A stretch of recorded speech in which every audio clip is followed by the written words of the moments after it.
to welcome you all and to be contributing to this year's research conference here at BCU. This is my first research conference. Fortunately, I wasn't available for the last one, although I've been here a year. So it's great to be here, and certainly looking at the program for the day, I'm pretty sure that you're going to have a great day ahead of you, because there's a real wide variety of very interesting sessions where our colleagues are reporting and demonstrating the outputs of their research. And it's great also to see quite a number, just looking at the posters there's quite a number of our PhD students who are presenting and talking about their research outputs as well. I think this is a really important event in our calendar. Because I think it really is about highlighting the range, the quality and the nature and extent of research which is underway here in the university. And I know that there's been a number of similar faculty events taking place around the university. And one of the kind of really frustrating elements of my job at the moment is not really being able to spend enough time to go into those faculty research-related events and actually find out a little bit in a bit more detail about the nature of the research which is going on.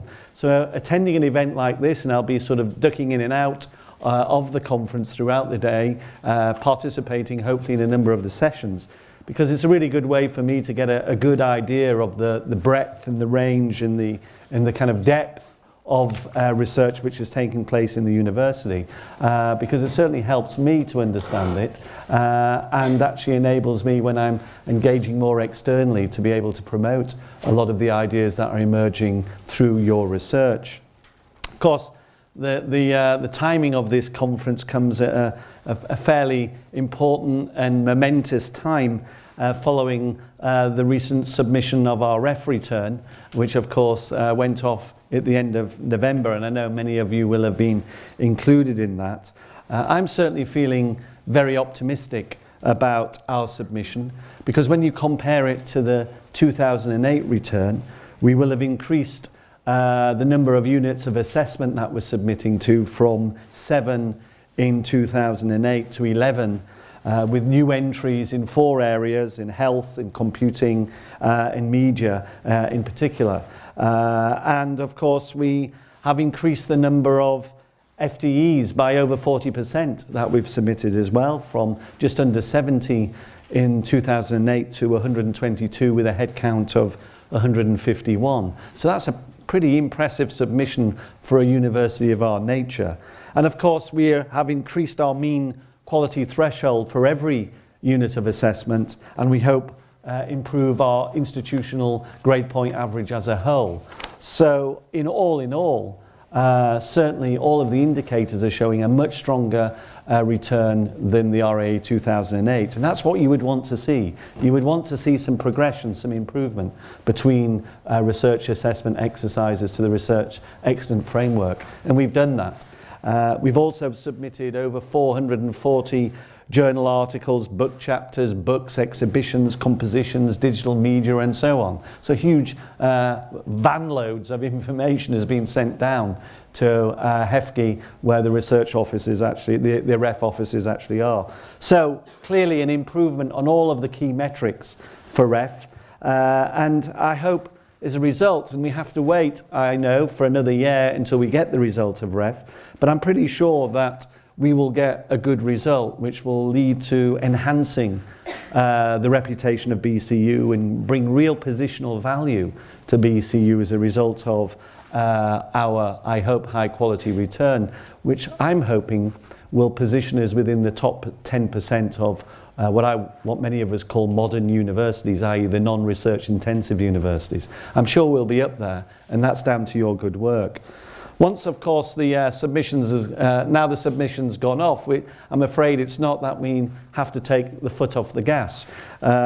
We don't really relax and take it easy until the rules, until the objectives of the next REF 2020 are set out. I'm afraid we have to keep sustaining our activity, our emphasis on research, and in many ways, it really is crucial that we step up that momentum and we use the 2014 REF submission as a foundation for what to rebuild on in the coming years as we begin to develop probably an even stronger submission in REF 2020. And I think the fact that we've included in this year's REF return 32 early career researchers, almost 20% of our total headcount submitted, I think is a really positive sort of indication for the future. We have a very strong base of early career researchers, and that's what we need to continue to develop. So we're sustaining, we're developing our research talent here in the university. So I think that what we will need to do in the coming years is to ensure that we make sure that we're evaluating our research outputs on an annual basis between now and the next REF, ensure that we're setting very clear expectations for research, its quality, and also a focus on outputs and outcomes. And we'll need to do that systematically across all parts of the university and all areas of research. And so, in order to do this, I think it needs quite a clear research strategy across the university as a whole, which can then be translated much more dynamically and clearly into a faculty and then into a subject context. And again, providing a very strong focus. Now, we already have an emerging research strategy which Ian Blair, the Dean of Faculty of Health, has been leading on over the last few months and will now be picked up by our new or relatively new PVC for Research, Business Engagement and Enterprise, Professor Paul Ivey. And he'll pick that up to develop it further with many of you here. We've got a very strong basis of a draft research strategy, and we're looking at how that might be kind of honed a little bit further. And it's clear to me that within a policy and funding context of research concentration and selectivity, that we need a strong and clear research strategy and a strong research focus as a university, because I believe it is research that helps to determine a university status. It helps us to differentiate ourselves from other institutions that are providing higher education. Certainly a lot of the new alternative providers, the private and the not-for-profit institutions that are now entering the higher education market, the FE colleges which are increasingly delivering higher education. It helps universities become quite distinct and quite different. And therefore, for me, research will always be a feature of our university. The details of the future research strategy in many ways will be set out soon, but the context for those details are already in many ways outlined in our emerging wider university strategic plan for 2020, which I know some of you may have attended some of my all-staff sessions already, where I've been talking about this new strategic plan for 2020. And within that, we're talking a lot about our strategy being about transformation. Transformation of students, transformation of the university, transformation of the city region, but also transformation of practice. And we want to transform practice, and the way we transform practice is having high quality research. And therefore, I believe we need to have clearly differentiated research, which is focused on our proven strengths in the university, areas of demonstrable demand that will constantly contribute to the information and informing and transforming practice in the world of work, in cultural organisations, in third sector organisations and the wider society. So what will this mean? Well, I believe it will mean building on the existing strengths that we have in the university and also developing new areas to respond to areas where there is real demand for knowledge and knowledge innovation. I think we also have to become a regional exemplar for blending new knowledge generation with practice engagement. And I emphasise the regional side. I believe we have a very strong regional focus as a university, so we should be looking at how we contribute and inform the economic growth and societal change in our city, in our region. And it's your research that will help to do that. I think we have to ensure, and you'll keep hearing me say this, ensure that our research is demand-led. So it is responding to commissioners of research, it's responding to industry needs, it's responding to business needs, public and third sector needs for contract and collaborative research. That's what we need to look at in how we're responding to the demand of what is required. sometimes more than in some ways what our interests are. I think we also need to begin to increase the linkages between our research and our teaching and learning practice and curricula here in the university. One of the important impacts I believe of research is the relationship that it has with teaching and learning, and how we align research interest with teaching and learning and the development of the curricula. We need to, as a whole, as an institution, begin to increase and develop our research culture across the university, so that we're ensuring that we have the capacity of staff to undertake research, and we support staff who are undertaking research that has a positive outcome. So we have to develop opportunities and approaches that foster research, and in particular foster interdisciplinary research. You will find now increasingly that many of the big research institutes, many of the research intensive universities are tending now to focus their research strategies and their research infrastructures around interdisciplinary dimensions to research. We need to begin to do that increasingly. That's where a lot of the demand is driving. Demand is often about interdisciplinary outputs. So we need to actually enable the environment across the university to do that. And of course we have to ensure that we're effectively disseminating the outputs of our research. An event like this is a good way of doing it, but it's internal.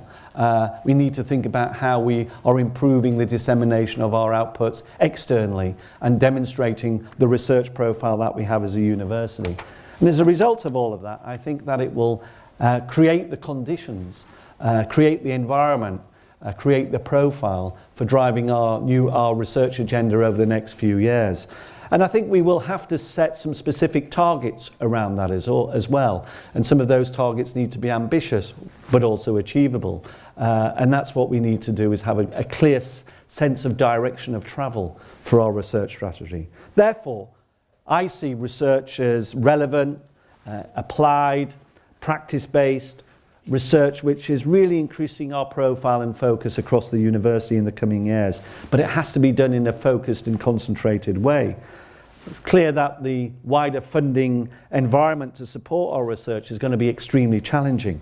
You know, I do see in the coming years research policy increasingly concentrating resources and public funding around a smaller number of institutions. I see the ring fence that the government have placed around the science budget is likely to be challenged and threatened over the coming years. Such is the scale of a kind of austerity Britain, such is the scale of the constraints on public expenditure. I think it's going to be really difficult for the government to maintain a ring fence around science spending. And most of the research funding is about big science and big innovation. And I'm afraid we don't receive much of that as an institution. And therefore, we have to find ways in which our research is becoming directly relevant to other funders. And therefore, we have to earn our research income, and earn it quite hard through contracts, through applications, through collaborative approaches, through European EU funding, and through a whole host of other commissions. Our research, in many ways, will have to begin to pay its way more in the university. Of course, there will be some university subsidy. We, of course, are going to invest in research in the university, but that's the only way that we can sustain it, because we're not earning enough external income to sustain our research. But the subsidy we give as a university can't be limitless, and therefore we have to ensure that we're focusing our research and building on the strengths. And so we're actually putting the investment where it's going to have a strong return, either reputational or in terms of income, as well as actually developmental for individuals as well.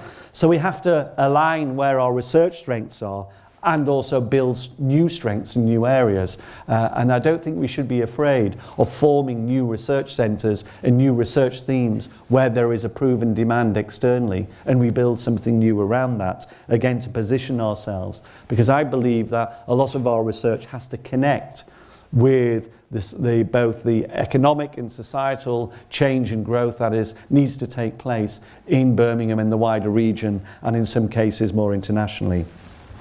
So I'm personally, as your Vice-Chancellor, committed to ensuring that we have excellent research here at BCU, But it has to be relevant and it has to be impactful, and we need outcomes that impact quite widely.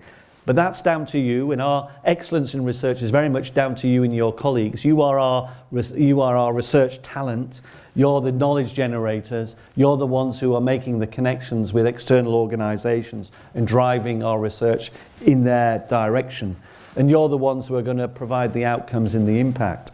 And all I can do at this stage is to thank you for the terrific amount of work you've been doing around research. I don't think we could have had as better a REF return than the one we presently have, and that's down to many of your efforts and your colleagues who can't be with us today. Terrific position to be in. I'm pretty sure it will convert into a good result, and we now need to just kind of maintain that momentum, drive it on, and to see how research becomes a strong feature of this university that begins to have a wide impact, that we're recognised as such, and we're also generating income. So I'll end there.